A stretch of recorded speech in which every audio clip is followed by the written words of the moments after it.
Hello friends, BBG educational hub में आपका स्वागत है।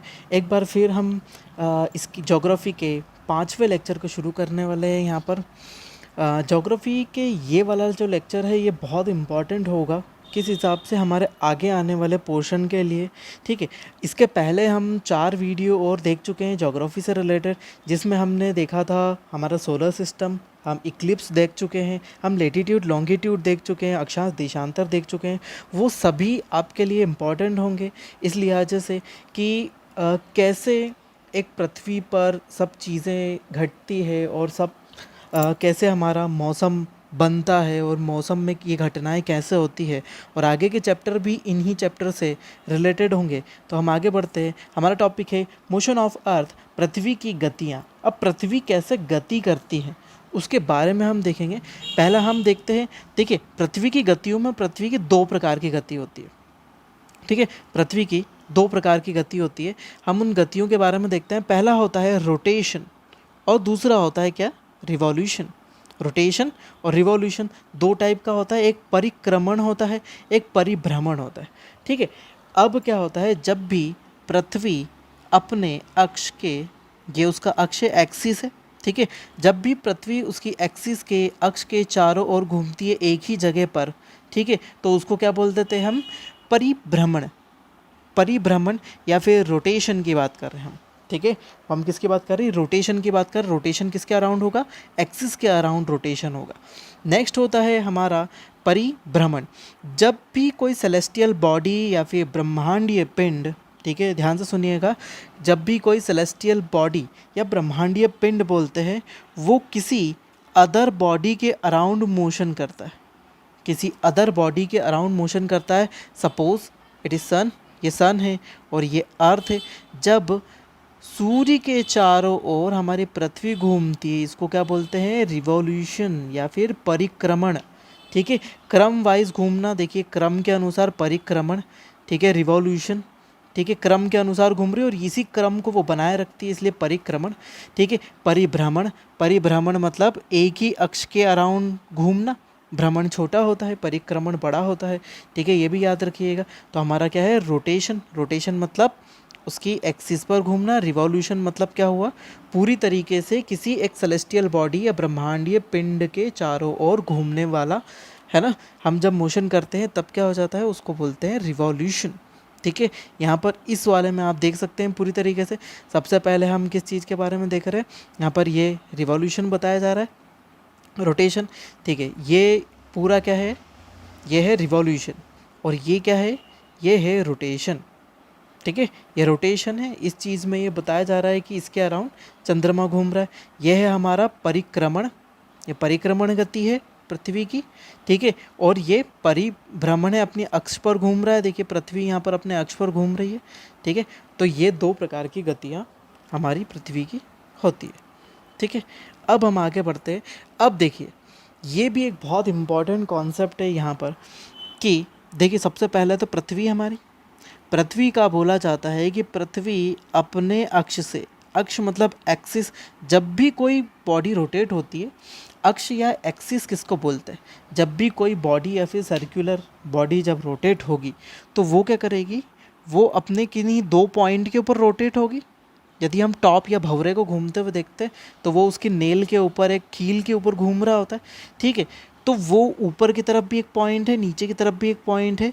तो जिस भी पॉइंट के ऊपर हमारी पृथ्वी घूम रही है, उन दोनों पॉइंट्स को मिलाने वाला लाइन क्या होता है, एक्सिस होता है ना। जिन 2 पॉइंट्स के ऊपर हमारा पृथ्वी घूम रहा है, उन दोनों को मिलाने वाला लाइन क्या होता है, उसका एक्सिस होता है।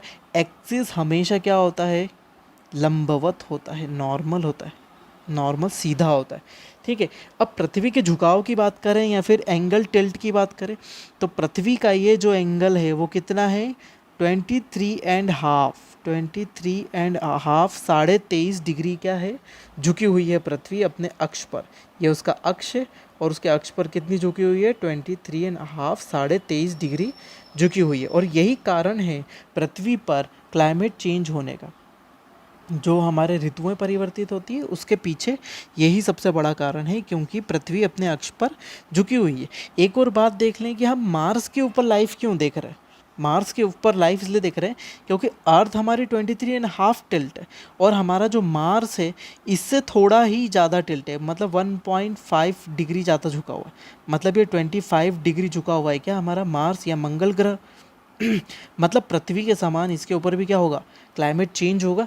इसीलिए हमारा जो हम एटमॉस्फेयर जैसा पार पाना चाहते हैं वैसा एटमॉस्फेयर हमको कहाँ मिलेगा, हमारे मार्स पर मिलेगा। और क्लाइमेट चेंज भी होगा वहाँ पर बहुत अच्छे तरीके से, और हमको सब चीज़ें अच्छे से मिलेगी भी, हमारे मौसम हमको मिलेंगे वहाँ पर। इसीलिए क्लाइमेटिक कंडीशन के कारण हम मार्स पर देख रहे हैं। तो ये क्या था, एक्सिस टिल्ट, अक्षीय झुकाव, एक्सिस टिल्ट अक्षीय झुकाव। ठीक है, अक्षीय झुकाव के कारण ही हमारा क्या होता है, पृथ्वी पर मौसम परिवर्तित होते हैं, क्लाइमेट चेंज होता है ना, जलवायु पर भी प्रभाव पड़ता है थोड़ा बहुत। ठीक है, ये हमारा देखिए इक्वेटर पहले यहाँ हो सकती थी, लेकिन एक्सिस टिल्ट के कारण इक्वेटर अब यहाँ पर होगी। यह हमारा आर्कटिक सर्कल, अंटार्कटिक सर्कल और वो सभी चीज़ें एक साथ में झुक जाएगी। ठीक है, चलो आगे बढ़ते हैं हम इसके बाद। ठीक, अब रोटेशन रिवॉल्यूशन के बारे में बता दिया कि जब भी कोई भी बॉडी किसी अदर बॉडी के अराउंड घूमेगी, मतलब ये एक बॉडी है, ठीक है, उसके अराउंड अदर बॉडी या फिर कोई सा दूसरा पिंड घूम रहा है, तो ये क्या हो जाएगा, ये रिवॉल्यूशन होगा, है ना, रिवॉल्यूशन होगा। और यदि कोई बॉडी अपने एक्सिस के अराउंड ही घूम रही होगी, है ना, खुद ही एक ही जगह पर घूम रही, तो वो क्या होगा, है ना, रोटेशन होगा और रोटेशन होगा। ठीक है, तो ध्यान रखिएगा, रोटेशन और रिवॉल्यूशन। ठीक है, अब रोटेशन और रिवॉल्यूशन में कितना टाइम लगता है उसको देख लेते हैं। अब रोटेशन में, ठीक है, अब एक्सिस पर घूमने में पृथ्वी को कितना टाइम लगता है, 23 घंटे 59 मिनट का समय लगता है, 4 सेकंड और लगते हैं। ठीक है, ये समय पृथ्वी को अपने एक्सिस पर घूमने में लगता है। और उसके बाद दूसरा आता है हमारा रिवॉल्यूशन। रिवॉल्यूशन पीरियड कितना है, 365.25, है ना, 365.25, है ना। मतलब जब पृथ्वी सूर्य के चारों ओर घूमती है तो उसको इतना ज़्यादा टाइम लगता है, मतलब इतना समय अंतराल पृथ्वी क्या करती है, लेती है किसके अराउंड घूमने में, सूर्य के अराउंड घूमने में। ये जो 252525 है, तो ये 252525 4 साल में कलेक्ट होकर क्या हो जाता है, 1 डे बन जाता है, एक दिन बन जाता है। और इसी एक दिन को हम किस में जोड़ देते हैं, फैब में जोड़ देते हैं। और फैब में जोड़ने के कारण ये क्या हो जाता है, लीप ईयर। ठीक है, जिसको अधिक मास बोला जाता है, अधिक मास के नाम से भी लोकल एरिया में, मालवा क्षेत्र में इसको जाना जाता है। ठीक है, जिसमें हमारा साल में एक दिन ज़्यादा होता है, 29 का होता है हमारा फरवरी। जैसे 2020, है ना, 2020 जो हमारा था वो क्या था, हमारा लीप ईयर था, जिसमें क्या क्या देखा गया हमने कि हमारे फरवरी में 29 डेज थे। ठीक है, और आगे बढ़ते हैं। अब देखो, पृथ्वी जो सूर्य के अराउंड चक्कर लगा रही है वो एक सर्कुलर पाथ में नहीं है। वो कैसा पाथ है, वो एक इलिप्टिकल पाथ है।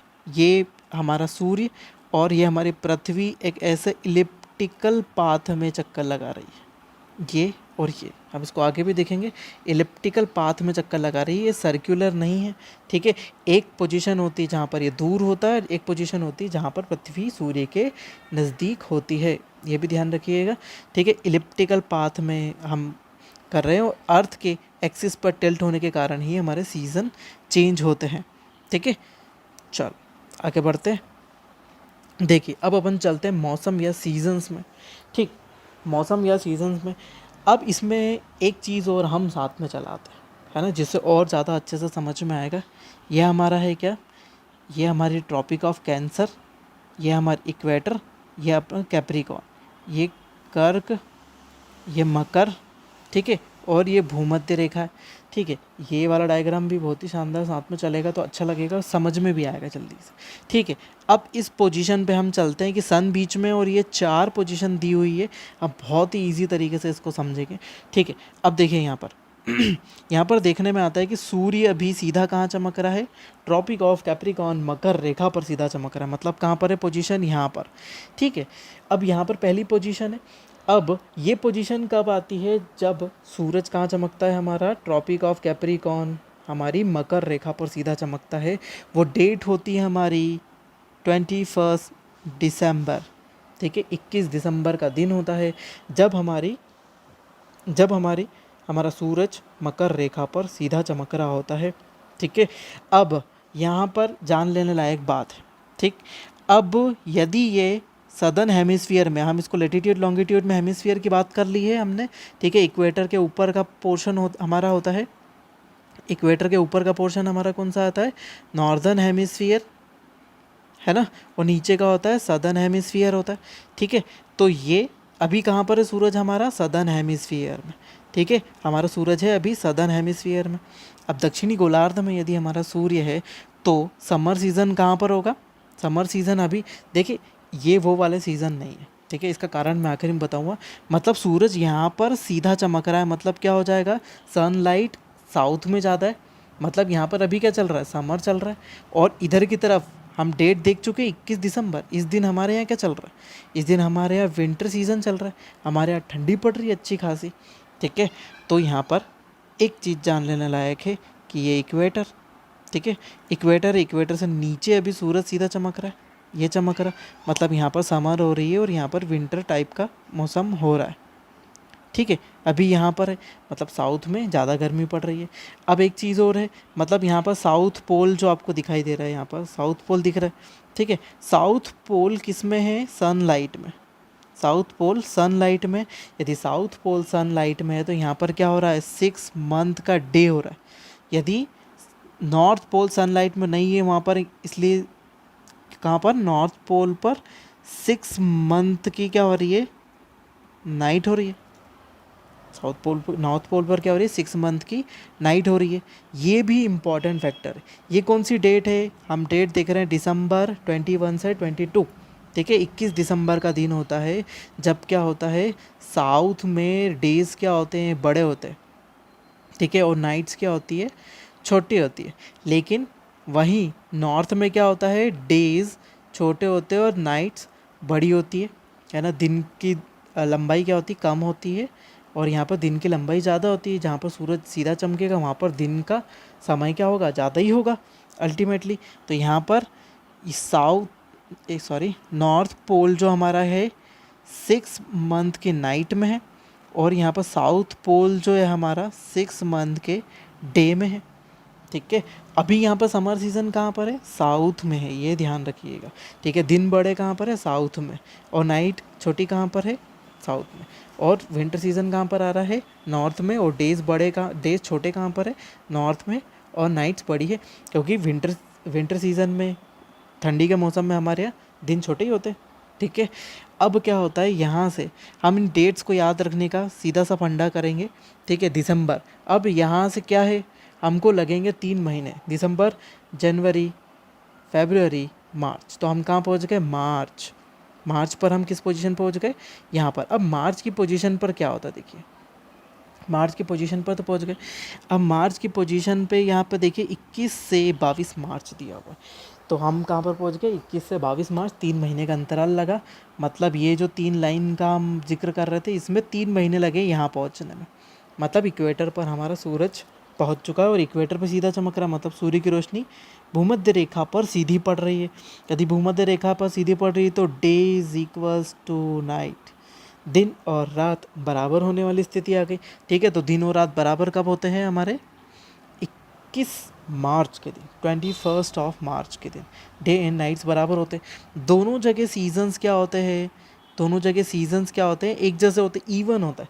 मतलब क्या हम बोल रहे हैं, यहाँ पर अभी क्या था, यहाँ समर था, ये विंटर है, मतलब यहाँ से समर जा रहा है और यहाँ से यहाँ पे समर आ रहा है। मतलब अल्टीमेटली यहाँ से समर ख़त्म होने लगेगा धीरे धीरे, और यहाँ पर विंटर ख़त्म होने लगेगा, और सन का माइग्रेशन किधर हो रहा है, नॉर्थ की तरफ हो रहा है। तो जब भी इस पोजीशन से सन ऊपर की तरफ जाता है, नॉर्थ की तरफ जाता है, इसको क्या बोलते हैं, नॉर्दर्न माइग्रेशन, उत्तरायण, उत्तरायण, ठीक है। ये याद रखिएगा, इम्पॉर्टेंट टर्म है उत्तरायण, है ना। मतलब सूरज का साउथ से नॉर्थ की ओर जाना, ठीक है, दक्षिण से उत्तर की ओर जाना उत्तरायण कहलाता है, उत्तर की ओर जाना, ठीक। यहाँ पर 21 मार्च का दिन है ना। इसी दिन क्या होता है, दिन बड़े होते, ठीक है, दिन और रात बड़े बराबर होते, ठीक है। दिन भी जितना है उतना रात है, 12-12 घंटे का हो जाता है, ठीक है। अब इसको क्या बोलते हैं, हमारी इस पोजीशन को बोलते हैं वर्नल इक्विनॉक्स, वर्नल इक्विनॉक्स। अब इसको क्या बोला हमने, विंटर सोलिस्टिक। इस पोजीशन को जब हमारी क्या आ रही थी, 21 मार्च है ना, इसको बोलते हैं शीत अयनांत। ध्यान रखिएगा, शीत अयनांत। और इसको क्या बोल दिया हमने, वर्नल इक्विनॉक्स। ठीक है, चलो अब आगे चलते हैं। इस पोजीशन से हमने यहाँ पर गए थे 3 मंथ में, तो वापस हम इस पोजीशन पे कहाँ पर पहुँच चुके हैं, मार्च। वापस 3 मंथ्स में आएंगे, तो अभी मार्च चल रहा है, मार्च अप्रैल मई और जून। अब हम कहाँ पहुँच गए, जून वाली पोजीशन पर पहुँच गए। जून पोजीशन पर क्या हो रहा है, सूरज कर्क रेखा पर सीधा चमक रहा है। यहाँ पर वापस हम उन 3 लाइन पे आ जाते हैं। अब सूरज यहाँ था, इस पोजीशन पे था, उस पोजीशन से अब कहाँ आ चुका है, उस पोजीशन से यहाँ पर इस पोजीशन पे आ चुका है। सूरज यहाँ पर आ गया हमारा, है ना, इस पोजीशन पे। तो मतलब पूरी तरीके से उत्तर में आ चुका है, नॉर्थ में आ चुका है सूरज हमारा। ये नॉर्थ में आ गया पूरी तरीके से। इसको बोलते हैं उत्तरायण का पूरी तरीके से कंप्लीट हो जाना। ठीक है, उत्तरायण हो चुका है सूर्य। अब यदि सूरज कहाँ चमक रहा है, सीधा नॉर्थ में चमक रहा है और इस वाले हिस्से पर चमक रहा है, मतलब समर सीज़न कहाँ आ गया, नॉर्थ में समर आ गया और साउथ में क्या आ गया, विंटर आ गया। ठीक है, साउथ वाले पोर्शन में, सदर्न हेमिस्फीयर में विंटर आ गया। अब यहाँ से उत्तरी ध्रुव पर, नॉर्दर्न पोल के ऊपर क्या हो रहा है, सूरज सीधा चमक रहा है, मतलब 6 मंथ का डे हो रहा है कहाँ पर, नॉर्थ पोल पर। और यहाँ 6 मंथ की नाइट हो रही कहाँ, साउथ पोल पर। देखिए ये भी याद रखिएगा कि 6 मंथ की नाइट नॉर्थ पोल पर कब होगी, 21 जून के दिन होगी, है ना, ये याद रखिएगा। 21 जून के दिन 6 मंथ की क्या हो जाएगी, यहाँ पर नाइट हो जाएगी और यहाँ पर 6 मंथ का डे हो जाएगा। ठीक, अब समर सीज़न कहाँ पर आ गया, नॉर्थ में आ गया, इधर विंटर सीज़न आ गया, इसलिए इसको क्या बोलते हैं, समर सोलिस्टिक। समर सोलिस्टिक, इसको क्या बोलते हैं, ग्रीष्म अयनांत। ठीक है, ग्रीष्म अयनांत के नाम से जानते हैं। ठीक है, अब इसमें सूरज सीधा यहाँ चमक रहा है, मतलब अब नॉर्थ की और साउथ की बात करते हैं। नॉर्थ और साउथ में क्या डिफरेंस होंगे हमारे। ठीक है, नॉर्थ में डेज क्या होंगे, बड़े, है ना, नॉर्थ में, क्योंकि सूरज नॉर्थ में सीधा चमक रहा है, नॉर्थ में डेज बड़े और नाइट्स छोटी। मतलब साउथ में क्या हो जाएगा, डेज छोटे और नाइट्स बड़ी। ठीक है, यहाँ पर 6 मंथ का डे हो रहा है कहाँ पर, नॉर्थ पोल पर। यहाँ पर 6 मंथ की नाइट हो रही है कहाँ पर, साउथ पोल पर। ठीक है, मतलब यहाँ पर ज़्यादा गर्मी पड़ रही है इस वाले इलाके में, और यहाँ पर कम गर्मी पड़ रही है क्योंकि सूरज अभी यहाँ चल रहा है। ठीक है, अब क्या होता है, वापस इस पोजीशन से हम आगे बढ़ते हैं, यहाँ से यहाँ अभी कहाँ पर आ चुके हैं अपन, जून। फिर उसके बाद 3 मंथ, जून जुलाई अगस्त सितंबर, हम पहुँच गए सितंबर वाली पोजीशन पर। मतलब सूरज वापस इन 3 लाइनों में से अभी कहाँ पर था, कर्क पर था। ठीक है, तो वापस कहाँ आ जाएगा, इक्वेटर पर आ जाएगा नीचे। और ये डेट कौन सी होती है, 23 सितंबर। एक बार डेट और रिवाइज करवाऊंगा मैं आपको, अभी रुकिए। ठीक है, 23 सितंबर, मतलब इसका मोशन किस तरफ होने लगा, साउथ की तरफ मोशन होने लगा। मतलब नॉर्थ पे था, अब ये साउथ की तरफ मोशन हो रहा है सन का। ठीक है, तो इसको क्या बोलते हैं, सदर्न माइग्रेशन। इम्पॉर्टेंट टर्म है सदर्न माइग्रेशन या फिर दक्षिणायन।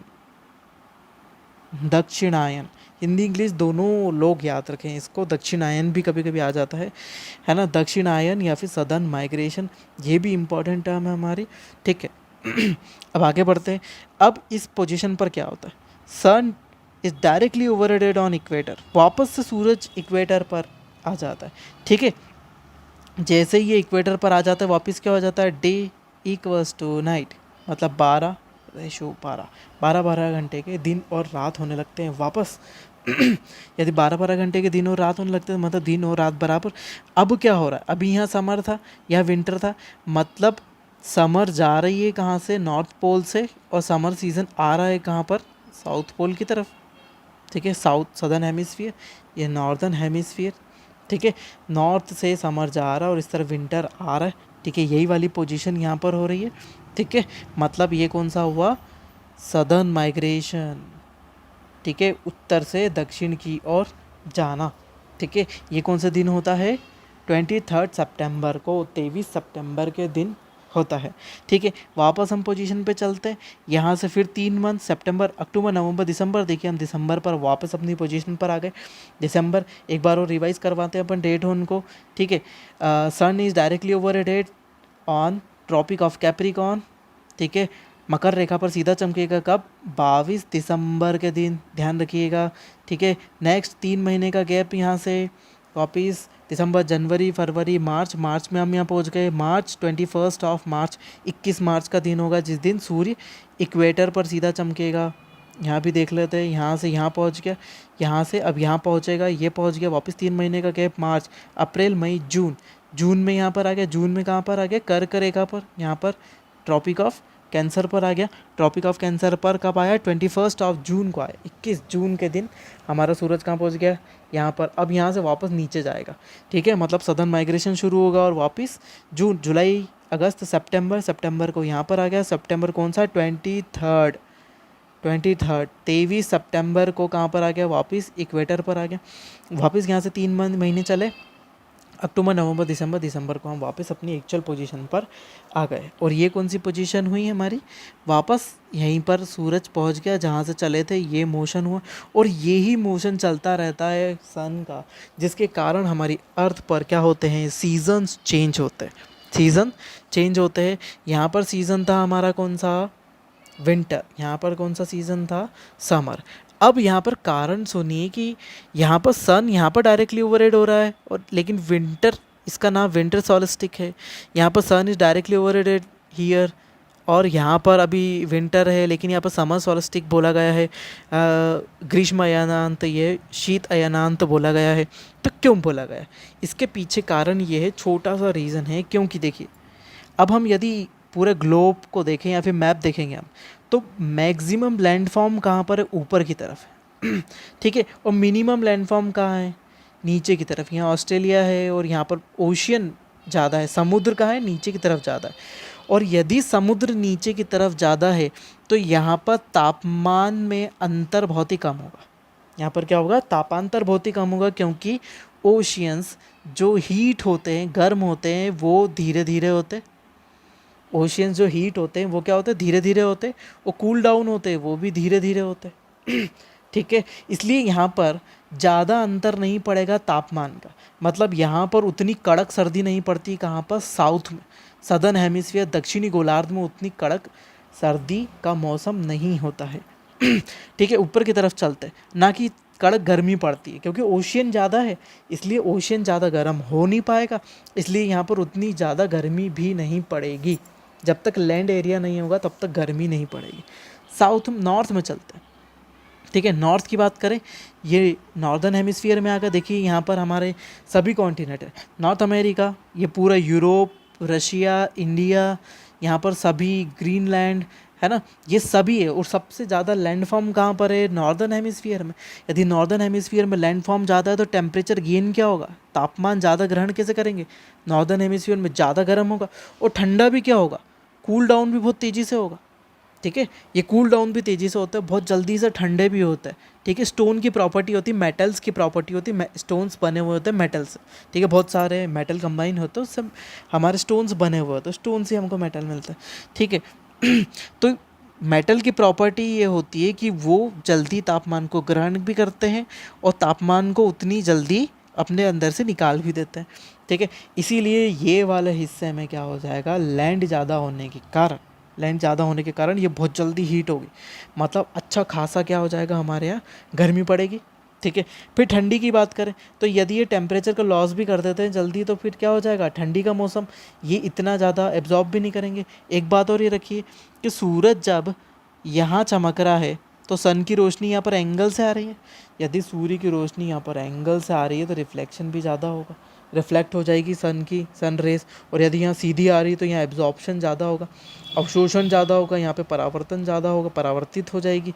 इसलिए, ठीक है, और आगे मैं इसको और अच्छे से समझाऊँगा टेम्परेचर वाले चैप्टर में। इसीलिए क्या हो जाएगा, यहाँ पर हमारे इसके अकॉर्डिंग टेम्परेचर कैलकुलेट, टेम्परेचर क्या, सीज़न कैलकुलेट किया जाता है। कहाँ पे? नॉर्दर्न हेमिस्फीयर के अकॉर्डिंग। यदि नॉर्दर्न हेमिस्फीयर में विंटर है तो विंटर सॉल्स्टिक, क्योंकि यहाँ पर फ्लक्चुएशन टेम्परेचर का इतना ज़्यादा नहीं आ रहा है, क्योंकि ओशियन ज़्यादा है, ध्यान रखिएगा। दूसरा, यहाँ पर आए तो जब सूरज नॉर्थ में सीधा चमक रहा है तब हम उसको क्या बोल रहे हैं? समर सॉल्स्टिक, ठीक है। यहाँ पे ग्रीष्म अयनात, ठीक है। इसी चीज़ को अच्छे से समझे यहाँ पर, ठीक है सूरज चमक रहा है यहाँ, इसीलिए हम सीजन्स का नाम नॉर्दर्न हेमिस्फीयर के अकॉर्डिंग देते हैं, है ना, क्योंकि नीचे तो ओशन ज़्यादा है, लैंडफॉर्म कम है, इसलिए हीटिंग एरिया कौन सा ज़्यादा है, ऊपर वाला नॉर्दर्न हेमिस्फीयर।